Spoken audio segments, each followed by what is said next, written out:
Like doing another review tonight. So I just finished the first episode of My Dress Up Darling, and I have a feeling I'm already gonna like this one a lot, and I also have a feeling it's gonna make me cry a lot. It's on Crunchyroll. So basically, it is about this kid, and we found out he's in high school. I thought he was like a young adult at first or something, but it's clear he's in high school by the end of it. But so he likes to make, or his grandpa like makes Hina dolls. I don't know a whole bunch about that, but I'm assuming they're like the dolls you get at, like the doll festival, and I know there's a bunch of them. I know there's like a king and a queen, and there's like a bunch of other things. I don't remember how many there are, or what they symbolize, or anything like that. But his grandpa makes them. He's like his grandpa's showing him them as a little kid, and he thinks they're so pretty and wants to make them. And then we see him like kind of practicing making the face as a little kid, and then we get a flash to his this little girl and him, and she says, "Why do you like dolls? You're a boy, and I hate you." And then fucking runs off. And then he wakes up from like a nightmare of this. And right there is my first oh fuck I'm gonna cry moment. And then we kind of get this conversation of him talking to his grandpa. You know, do you have any friends? And it's clear he doesn't, probably because he's traumatized. One, from this incident, I would assume, about the fucking girl. And also, maybe he seems very dedicated to it. Like, he stays up all night, works really hard on them, like, really is dedicated to this craft. He loves them. He loves making them outfits, drawing, like, trying to draw their faces, admiring them, talking to them. Loves them. And so it's quite clear he doesn't really get along with everyone, in the sense that,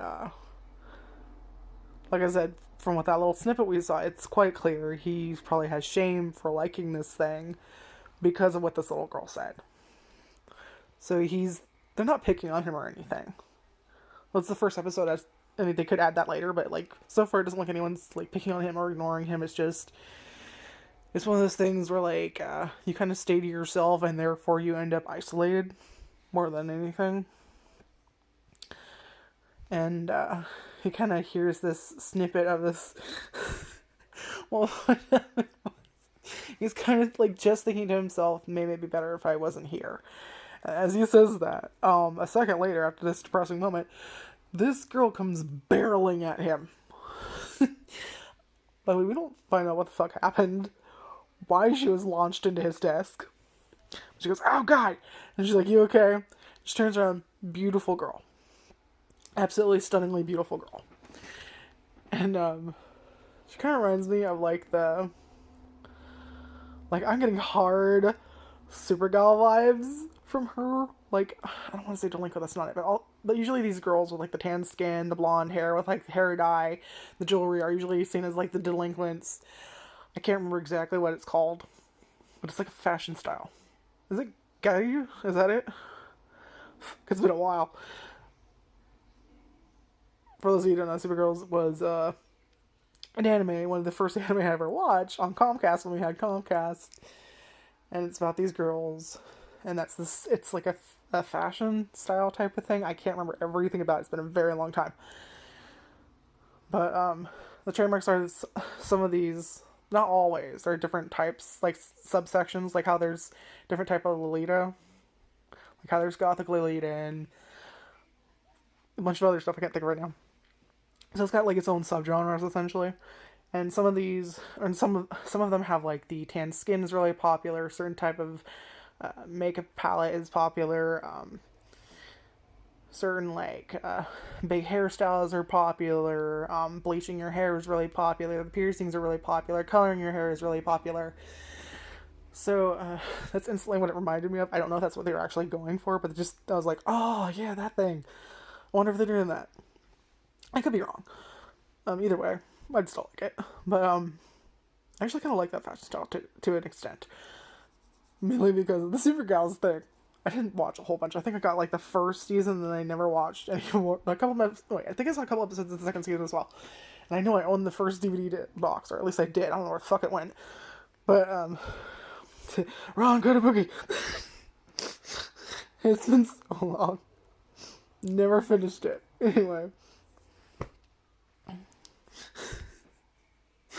That is something I need to watch and review. Oh, that is some nostalgic shit right there. Anyway. So she comes launching at him into this desk. Like, it looks like someone fucking yeeted her across the classroom into his desk. Smacks her head on the back of it, says ow, gets up, says, are you okay? He's like, I'm fine. Of course, he's like, what happened? And she kind of spots some ink on his arm. It's kind of like touching his arm. Of course, when she first sees it, she thinks like maybe she like somehow hurt him or something. But no, it's ink from the heated dolls. He didn't realize he didn't wash it off. And so he's kind of a little taken aback, and he's kind of like watching her for a second, not like creepily, but like this did just happen, and she's probably like one of the first people to actually talk to him. So of course you're gonna be a little interested. Also, she's a beautiful girl, and he's a fucking kid. Why wouldn't he be like, damn, she hot, you know? Wouldn't be that unusual. So he's not being creepy, but he can't like completely ignore her, you know? And we kind of have this conversation where you hear a bunch of people having a conversation, and you have her and like the friend she's with. And she's the very popular girl. She's probably the girl that's like gets along with everybody. And so they're having this conversation. They're talking about something about her getting her hair done, and this other girl went with her, and she was like, this hot guy hit on her. And they're like, oh, something, and then like she mentions that, oh, so what happened was, so basically is she has like a little anime character on her bag, and this guy quite obviously was probably trying to hit on her. Comments about, well, oh, you like that, you're such a nerd, and her response is, not good. She was right, very quickly, just fuck off. Like, she does, And then you hear her saying, well, the girl I was talking about, it was like his soul left his body. Like, just up and left, gave him a glare and up and left, not happy about it. And she's like, yeah, it was quite clear before he opened his fucking mouth that I like this thing, and you do not make fun of what people clearly like. And, of course, our main protagonist, I can't remember if they introduced his name. Well, did you say his, like, last name? I think it's his last name is Gojo. And, of course, this gets him more interested because, like, clearly this, like, a statement like that and what he's going through, that would get your attention, wouldn't it? And anyways, he goes home, and he's making his doll, and he, like, it's been a few days, he says, and, like, what she's saying is still kind of, like, going in his head. And, the sewing machine, he's in, like, one of those old-ass sewing machines. It kind of breaks down, and he, because it's, you know, busted or whatever, he decides to go, to a craft room. The way he's talking, it sounds like there is no, actual crafts club. Like, maybe they had it at one point, maybe there's no longer there, but the room itself and the equipment is still there. So he's using after school the sewing machine in, like, wherever the fuck that place is. And so he's, like, really happy because he's making, like, the dresses for the dolls. The Hina dolls. I don't know what you call the outfits. And guess who walks in the classroom? This girl. I can't remember her name. And of course they're both kind of shocked the other's there. And so he kind of freaks out. Actually, he brought like a little doll head. Like, what it is, it's like the doll. It was one of the heated dolls. It's her head. Like, she's got a wig, and it's like a stick that she's on. Like, the head is on a stick. Like, you put the stick in like the body or something, is what I'm assuming. So it's just like the head and the stick part, and you know, with the hair attached to it. And he kind of like freaks out, and then she goes launching the heated doll, so he catches it. And then, she kind of asks why he's here, and he kind of explains, and instead of being like, oh, this is disgusting, what's wrong with you, she goes, oh, wow, that's really cool, wow, that's really pretty. Well, she says, ain't that one hottie, or something like that. And of course, that's kind of like the first positive interaction he's had about this, so he's already like, wait, what? And so, she kind of openly... Roku and just like, kind of openly admits the reason she's there is because she's into cosplay and she's trying to make her own cosplay. She like just starts stripping in front of him, and she she's trying to show off the cosplay she made. It's not a very good one. Like you can tell she doesn't know what she's doing, but she's trying, and she wants to dress up like this one character or whatever. I'm sorry, like I said, it's like 9:35 at night, and so she said she wants to, she's here because she wants to make a cosplay, and anyway, she kind of like ends up convincing him to like help her with the cosplay or whatever. And you can see that there's a bond starting to form. She's extremely happy he said yes. And he said like, I've never made outfits for people. I've only like made outfits for these dolls. I don't know if I'll be able to help, but I'll help you if I can.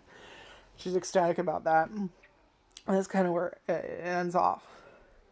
Is him kind of thinking, I never thought someone in the same space as me, I would be having this kind of a conversation or whatever. Anyway, I can tell it's definitely going to be a very emotional and very adorable. So I expect myself to cry a lot. I expect myself to like cringe a second or two. But I'm definitely going to keep following this one. Here's a red. Oh, damn it. I feel like I read. I think it was just the trailer I saw. But I did see the trailer for this one, so I knew about it. Anyway, like, comment, subscribe, check out my other videos. Are you going to be watching this anime? Like I said, it's on Crunchyroll. I am going to keep following it. I don't know if I'll watch the entire thing, but just from the looks of it, I have a feeling I'm probably going to finish it, because it definitely is giving me... You know what it reminds me of? Like, it kind of doesn't make sense it reminds me of this, but it does. It kind of reminds me of Princess Jellyfish. In the sense that this very open and bubbly character likes to, like dress up and do these outfits. With him, it wasn't cosplay. It was him. The reason he was doing it was because his mother, it's been a very long time since I watched the anime, and I've never read the manga, was that well, the main character was a girl, and then we had a main boy character that was introduced later, and his mother would have these beautiful dresses. I think she was like an outfit maker, a designer, or something. Made these beautiful outfits, and he kind of started to make them and dress up in them. But for some, it kind of gives me those vibes to some extent, and I'm not sure exactly why it does. It just does. And I loved that anime. I'm actually a little sad that we never got like a fucking follow-up to it. At least not that I'm aware. Like I said, I didn't read the manga, but they left off. They did an anime and they left it off the first season. And God, it was so sad. Yeah, that's another good one if you like that. Like I said, keep in mind I've only seen the anime. I have not read the manga, so I don't know enough about it. God, this is annoying. Okay, like, subscribe, check out my other videos. And I'm tired, but I don't want to go to bed. Anyway, yeah, bye.